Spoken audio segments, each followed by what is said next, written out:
Hello gamers, I am Guzul, and I'm here to show you one of the games featured in YGG Gap Season 8, which is Anchess, where chess meets strategy and adventure. As part of YGG Gap Season 8, you have the chance to complete exciting quests and improve your skills in this Web3 gaming phenomenon. And I will show you how to do it and give some tips on how to achieve those quests easily. So now let's start. Let's dive into the first quest, which is the opening move. Here you will see how to join this quest. First, you will need to go to the Anches website and sign up for an account and use the referral code of YGG and play at least one quick match game. In the Anches website, in creating an account, you can use your Facebook, Google, Discord, and Twitter, and also your wallet, MetaMask, or Wallet Connect and Coinbase. For me, I use my Gmail account since it was bind in my YGG account. So now, after nyo po makagawa ng account, mapupunta po kayo dito sa ganito. Then, lalagyan nyo na po dito yung referral code ng YGG. Pero ako, since nalaro ko naman na siya dati, hindi ko na siya need gawin pa. Then, after nun, malagay nyo na yung referral code, pwede nyo na po siyang laruin. I-click nyo lang po yung play. So, pag nakapasok na po kayo sa game, meron po itong tutorial na tuturuan po kayo kung paano palaruin yung Anichess. Ngayon, sa quick match, kasi quick match naman po yung unang game nyo ron, is, ang una nyo pong ma-encounter dun is sa classic, which is yung mamimili po kayo ng 3 spells per match. Pero kapag natapos nyo na po yun, magkakaroon na po siya ng dalawang type of game, which is the light and the classic. Sa classic po, yan, di nyo po lahat ma-unlock muna tong mga spells na to. Meron pong random spells kayo makukuha. Then, papapiliin nyo po kayo doon kung ano yung dapat nyo pong gamitin. Then, lahat po yan, merong different kinds of description kung paano siya nag-i-initiate sa game.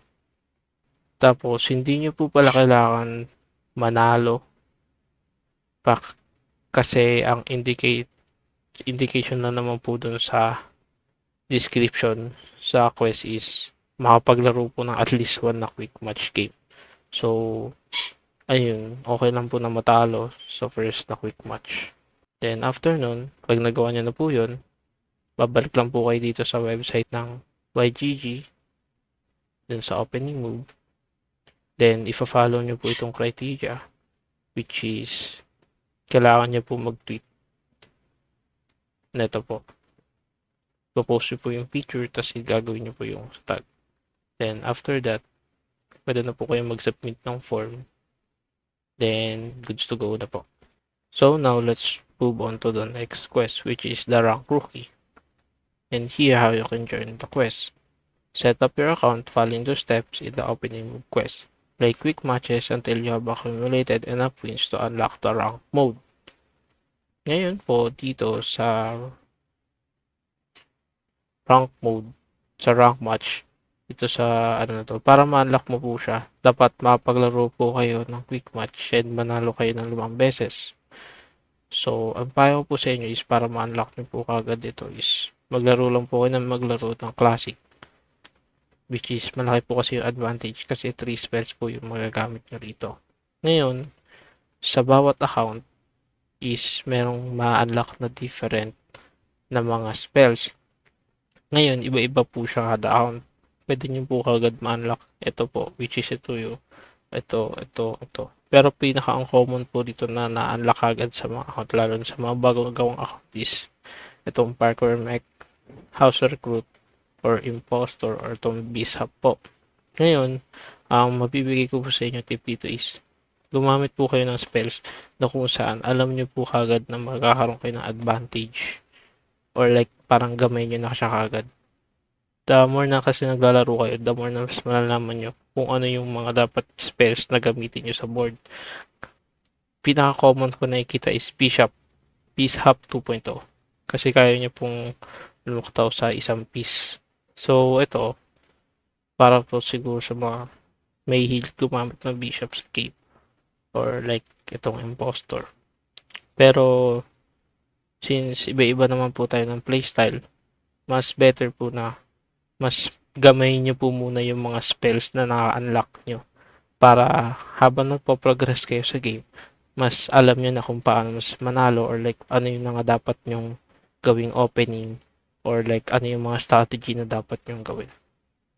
Then, after yung mga nalo ng 5 beses, ma-unlock nyo na po yung rank match.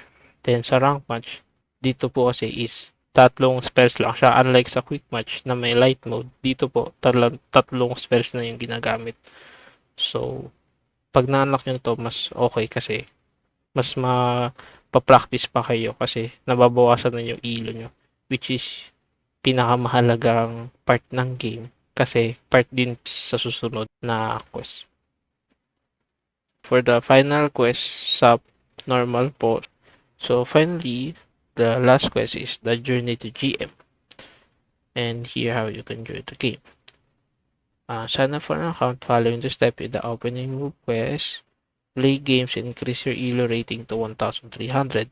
ELO rating must be maintained until the official end date of GAP Season 8, which is December 25, 2024. So, ayun. Sabi ko nga dun sa second quest, kapag na-unlock nyo na yung rank match, mas magpa-practice pa kayo dito kasi nababawasan na yung ELO nyo.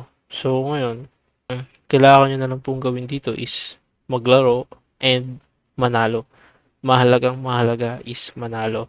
Kasi kapag natatalo kayo, nababawasan yung elo nyo, which is masama kasi hindi nyo maaangat yung account nyo hanggang 1,300 elo. So, ang tips na mabibigay ko sa inyo dito is kapag naglalaro kayo, then nananalo kayo, is okay na mag-continue. Pero, once na like winning strike naman po kayo, then okay naman po kayo sa nagiging strategy and yung galaw nyo po sa game, ituloy nyo lang po yun. Pero once na naglo-lose streak na po kayo, wag na po kayo mag-rank match. Ang gawin nyo na lang po is mag-quick match na lang po muna kayo, and then mag-practice muna kayo. Or magpalamig muna po kayo, then magpahinga.